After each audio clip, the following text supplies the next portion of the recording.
Bonjour à tous et bienvenue dans votre journal des produits de bourse de l'Obsa du lundi 10 octobre. Le CAC a terminé la semaine sur une troisième séance de hausse d'affilée de 0,66% à 3095 points.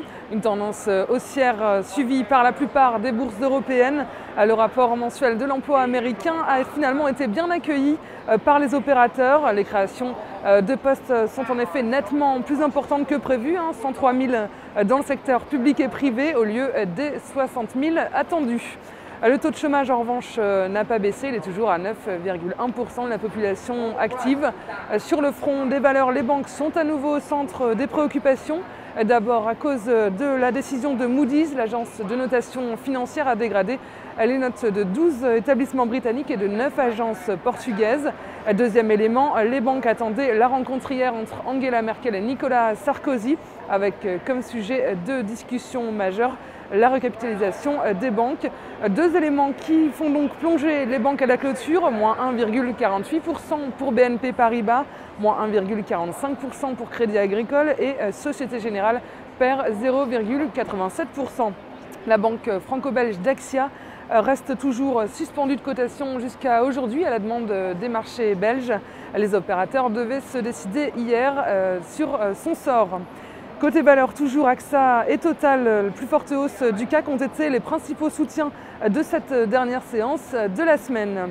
À New York, la tendance est plus mitigée, en fait clairement baissière, avec un Dow Jones en baisse donc de 0,18% à 11 103 points et un Nasdaq en baisse également de 1,10% à 2 479 points.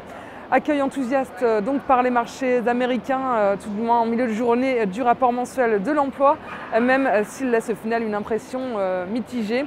Même si le taux de chômage reste important, les créations de postes plus élevées que prévu écartent un scénario de récession des États-Unis. Sur le front du pétrole, le baril de brut prend 21 cents à 82,80 $. Sur le marché d'échange, l'euro recule à 1,3498 $.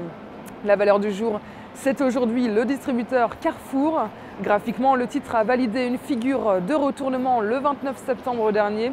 La moyenne mobile à 20 jours maintient une forte pression haussière, tandis que le RSI se situe au-dessus de sa zone de neutralité.